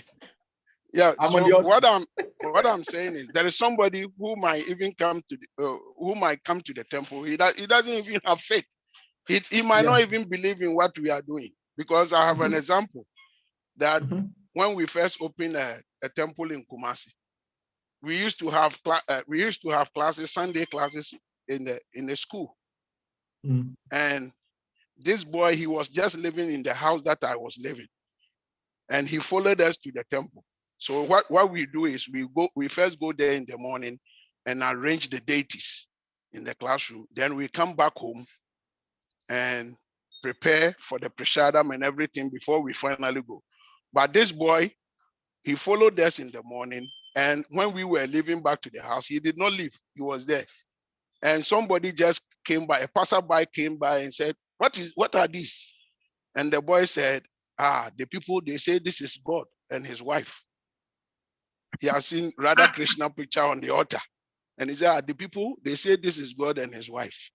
And he said, so what do they do? So we have some books there. He just picked one book and said, take this their book, go and read. Maybe you can understand what they are saying. And he gave the book, and the person left. But eventually the person came. Right? So my point is, this guy, what are we calling about faith or something? He's just a random person. All he did is, take this book and read. And even though he passed the book just like that, but the person went to read it and he was affected. He came back. So my question is, somebody who doesn't have no purity, who might not have even faith, but somehow or the other, if he gives out a book or he gives some Maha Mantra to somebody out of like in a random situation, is it capable of sowing a seed in the person's heart? No one will give the book out if he has no sincerity. It may not be having the qualification, it may not have a strong faith, but there is some level of faith. This person I'm talking about, Let me give you a pastime. Let me relate this to one pastime of Prabhupada.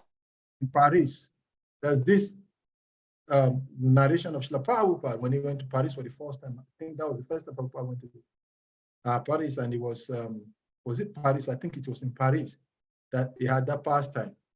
And in the audience, there was this one young person. He was not even attracted to the philosophy, but somehow the other he was there. What is that thing that bring him here? That's why I quoted that verse earlier on. Yesham tu antagatapa pam. Some piety is there. If there wasn't any piety, he would not come. But he was there. But when he came, what was he doing? He was not just only not appreciating, but he was challenging Srila Prabhupada. And he was asking very challenging questions. But then, in the course of the conversation, just similar to what you're saying, Prabhupada asking a question. So who is Krishna? He said, Krishna is the Supreme Personality of Godhead. And Prabhupada gave you an initiation that day. I don't know where he is now.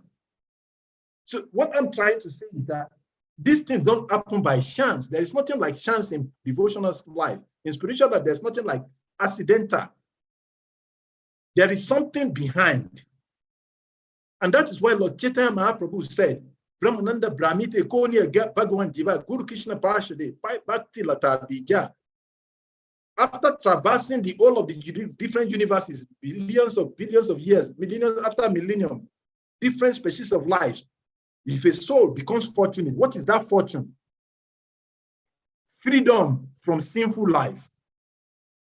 And that freedom from sinful life can occur in 3 different ways. Our acharyas have told us.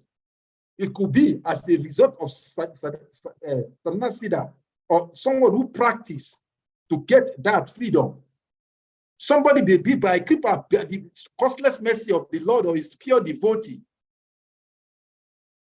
So when we're talking about somebody doing an unimaginable thing, just like an example is given in our practical life, when we get to a door of a 5-star hotel, there is no security, there is nobody there, but the door automatically opens. And a foolish man will say, that door is automatically opening by itself, but that is not true. Yes, automatically the door opens when somebody comes in front of the gate or the glass door. But the fact is that somebody has put something in place for that door to open.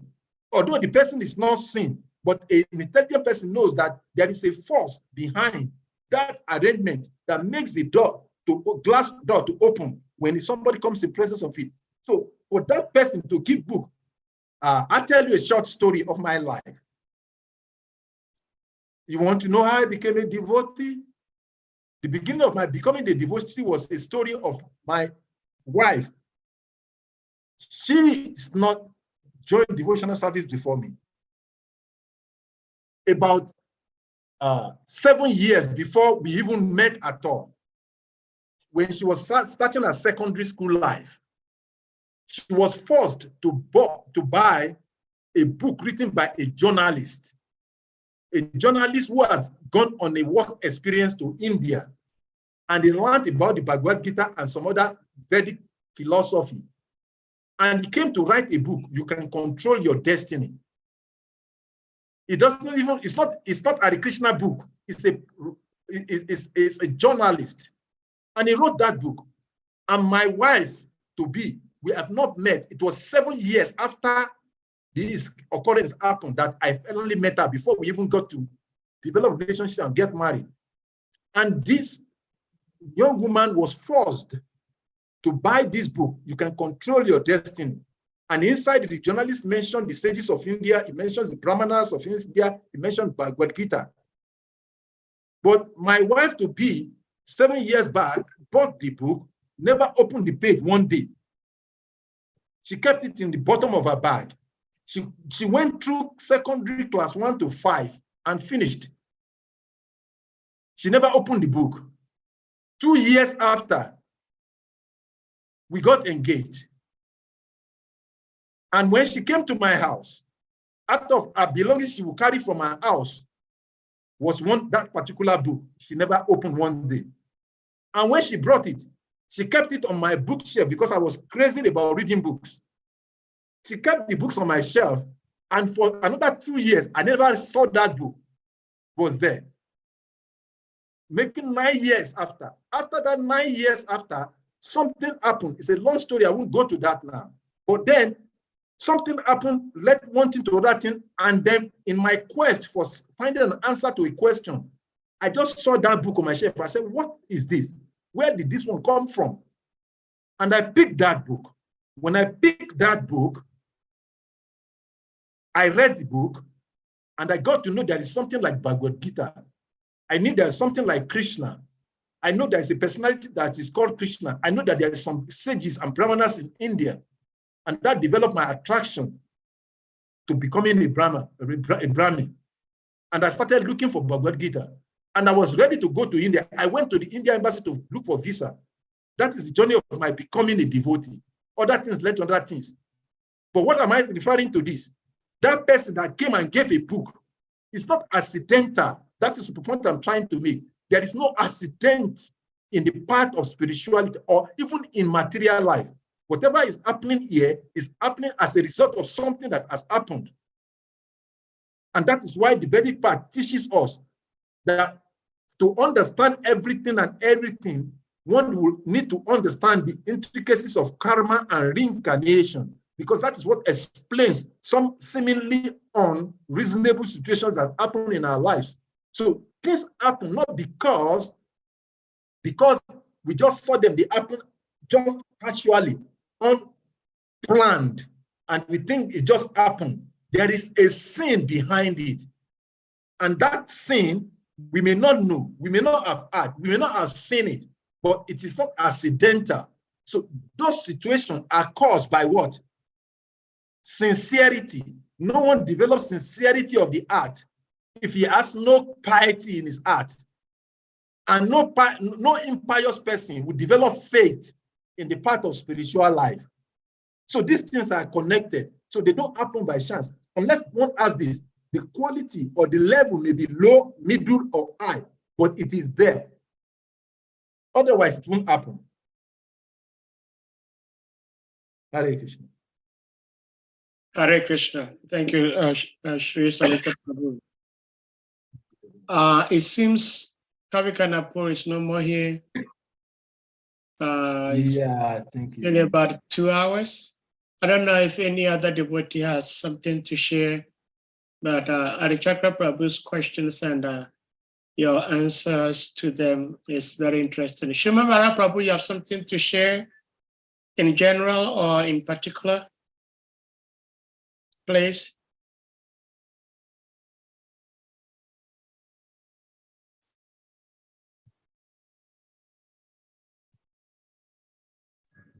Hare Krishna. Krishna Prabhuji. My obeisance to everyone. Hare Krishna. Well, just to thank Salika Prabhu for the nice class. Anyway, because Arichakra Prabhu asked a question on purity and its impact, and he continued asking, so maybe I can just chip in something on that. Yeah. Of course, we have had also Prabhupada said, it takes a devotee to make a devotee. So that means that for our preaching to be impactful, we have to be examples of what we preach. So that is the Acha Prasha. So that is the sense of the purity, that will become transparent media of the message.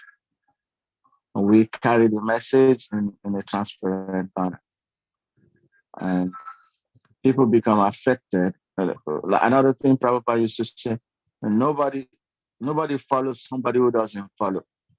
If you want to be a good teacher, you have to be a good follower.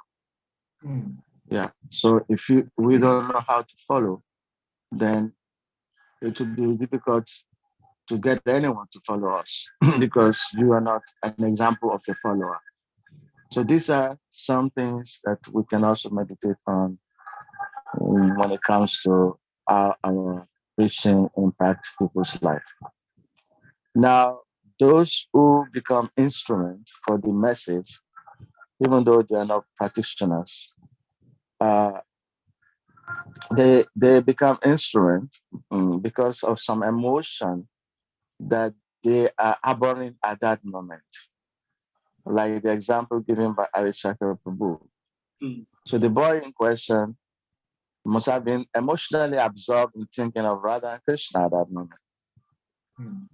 And just for that, he got the benefit of being able to also link somebody to the process. Something has to be about our emotion being completely absorbed. Just like it is said also that sometimes people chant Hare Krishna in a joking manner and they get the benefit. Because at the time they're joking, they are really absorbed without offense, with some very positive emotion. They are saying Hare Krishna or Hare Rama or Hare Christmas or anything, but their emotion is pure at that moment. And then it gives them the benefit. So the emotion, it has to do with the emotion. So that is particularly for those who are not practitioners, but somehow or the other they become an instrument because at that particular moment, they are absorbed in the holy name or they are absorbed in their relationship with the devotees, even though they have not developed faith, but the level of absorption and the emotion make them to become a transparent media also. So anyway, so those are the 2 points I like to contribute. That we have to be example of what we preach. That is the purity, the transparent via media. Hare Krishna. Hare Krishna, thank you so much. His grace. Thank you so much. And Narayani Mataji, please unmute.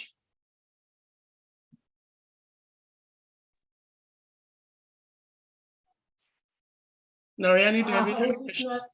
Yeah, Hare Krishna. Hare Krishna, dear devotee. Hare Krishna. Am I on mute? No, we can hear you. Okay. Hare Krishna, dear devotee. Hare Krishna. Hare Krishna, Salika Prabhu, for your wonderful class. There is this contribution that I want to add about something that Prabhupada said in one of his lectures. He said we are like distributing preaching, distributing SRIMAD BHAGAVATAM to other people. We are like when it comes to that, we are like trees. Some people are dry. Some people are still in the wet form. So when the tree is kind of dry, it's easy to lighten it up. And then when the tree is kind of wet, it's hard. So you can go out to preach, and let's say you meet some dry tree, it's automatically, as soon as you light the fire, it's turn on. So when we go out to preach and stuff, that doesn't mean sometimes some people, they come to the temple and they go back and they don't come back again, which means they are not too dry. So when they are dry, that's when we stay, because when you lighten the fire can turn on. That's what I want to say. Thank you. Hare Krishna, thank you so much. Thank you so much, Mother Narayani, for that beautiful example. Yeah. One thing I wanted to chip in before, if somebody has something to share, or otherwise we'll close after this, is that Salika Prabhu, you had mentioned that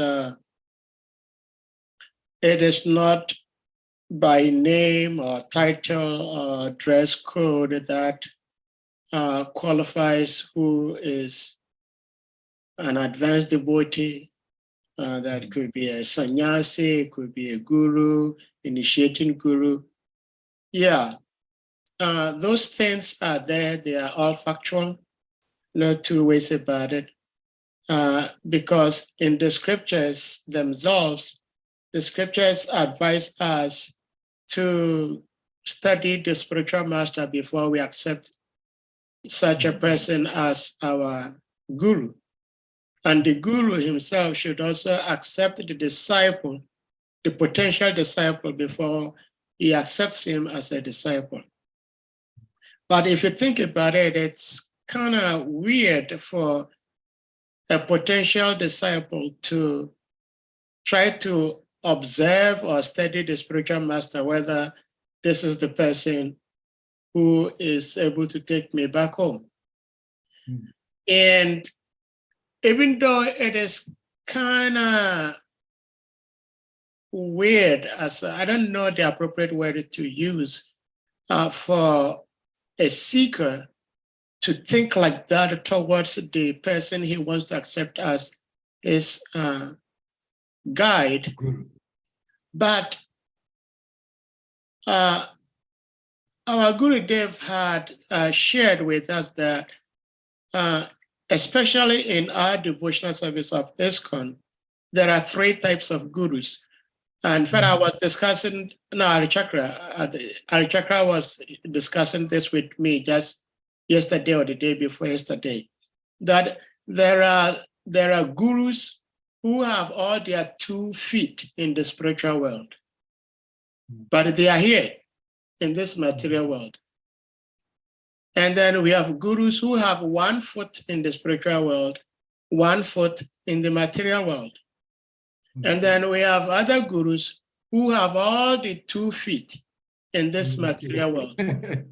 But any of these 3 gurus can take a disciple back home, back to Godhead. Absolutely. As long as the one with the 2 feet in the spiritual world, those are like the Nitya Siddhas, as we know them. And then the others who, by dint of their sadhana, are having 1 foot in the spiritual world, 1 foot here, and then the other sadhaka who has all the 2 feet here, but he knows where he's going and has been given it that opportunity or empowerment, regardless whether they have 2 feet in the spiritual world, 2 feet in the material world, 1 foot in the material world, 1 foot in the spiritual world. Either of these 3 can take us back home. So devotees, we should get our minds clear that from here, we do not go about trying to assess who has 2 feet in the spiritual world, who does. Either of them can take us back home. All we need to do is to try to follow the instructions as given in the scriptures. And if we unfortunately happen to find something done by the guru that we do not understand, we approach the guru and inquire submissively. That's what Krishna says. And if we cannot do that, we always have to have a senior devotee whom we have trust in, and then confide in that senior devotee of doubts or challenges we have. But in ISKCON, we are very fortunate because of Srila Prabhupada. Whoever is connecting us to Srila Prabhupada, if we do what we're supposed to be doing, we are in safe place. Hare Krishna. Hare Krishna. Thank you very much, Suman Sahadev, Prabhu. What you said is right. And that is no doubt the absolute expression of Krishna consciousness for us who are seekers. Because we're in this situation, that is why also it is said that a true seer, a true seeker does not see with the 2 eyes. And that relates to what I was explaining, 3 levels of realities. A true seer sees with the ears. So that is why we say that we drink the SRIMAD Bhagavatam, not like one drinks liquid through the mouth. We drink it through our ears. We drink it through our ears. And then when we say we drink through the ears, it means that we give access to what we are hearing to the self. We do not allow the interference of the mind and the senses. And that is what manifests as sincerity. Because if we're sincerely seeking, Krishna will connect us. And we've seen, even in our own practical lives, that there are so many devotees. Some of us here on this platform, those who bring us to devotional service are no longer in practice of Krishna consciousness. We have seen so many like that.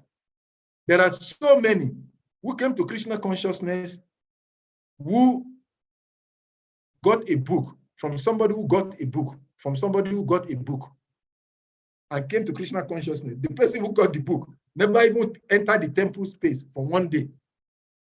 One of my oldest devotee is a professor. He teaches at one university in a neighboring state. A job took him to the neighboring state. He's my longest congregational members in Jos. And he will come all the way from there for festival till tomorrow. And this young man, this man is not a young man anyway, we're by the same age. And the book he read before he took to Krishna consciousness is a kind of a weird thing. Somebody stole Krishna consciousness book from somebody. He stole it, not that he took it, he stole it from someone. And when he stole the book, he didn't know what to do with the book because I don't know, for whatever reason, he stole the book from the person's bag and he discovered it was Krishna. What is this? I thought I was stealing something valuable. So he told the person that I don't know why I took this book, but I just felt attracted to taking this book. But it's of no use to me. I don't know what to do with it, and I don't want to return it to this guy. So this guy said, okay, give it to me. He took it from him. And they started reading it. The person that stole the book didn't read the book. He doesn't know why he stole the book. For what purpose, he didn't know. But he stole the book anyway. And he gave it to somebody. And he read the book. And he traced the Krishna temple from reading the book. And that time, we were not even online. He traced until he was able to get to Krishna conscious temple.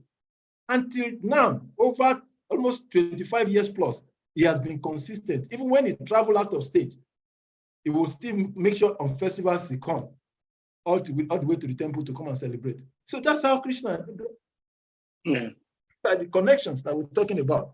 Thank you very much for sharing what you shared, Sadhu Prabhu. Hare Krishna. Thank you all very much for being here. And Salika, Shri Govinda Prabhu, you have something to share before we leave? Yes, Govinda Prabhu has been. Thank you all for being so patient and being engaging at the same time. So. Thank you so much, Salika Prabhu. My obeisances to you, my obeisances to everyone on the platform.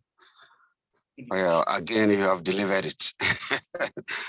I'm sitting down here quietly and I'm just enjoying the nectar, and there's so many reflections going on in my mind.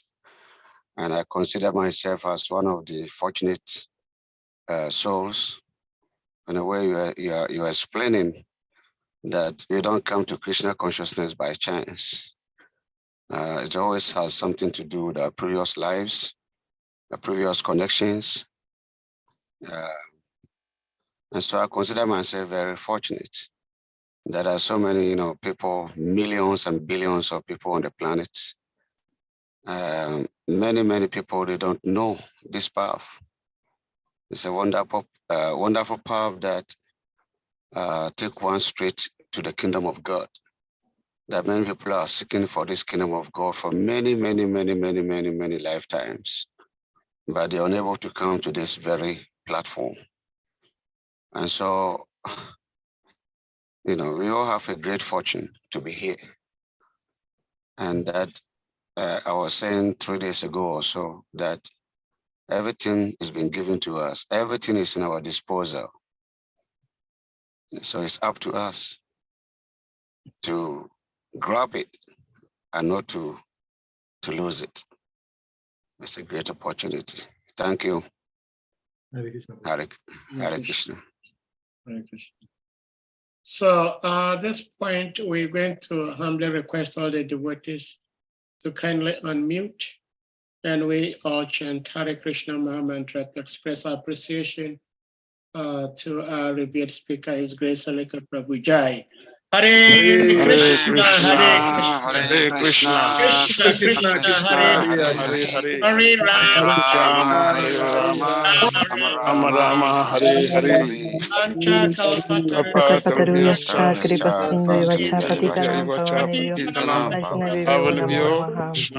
Namo Namaha. All glories to His Grace Salika Prabhu Hari, Hari, Hari, Hari, Hari. Jai.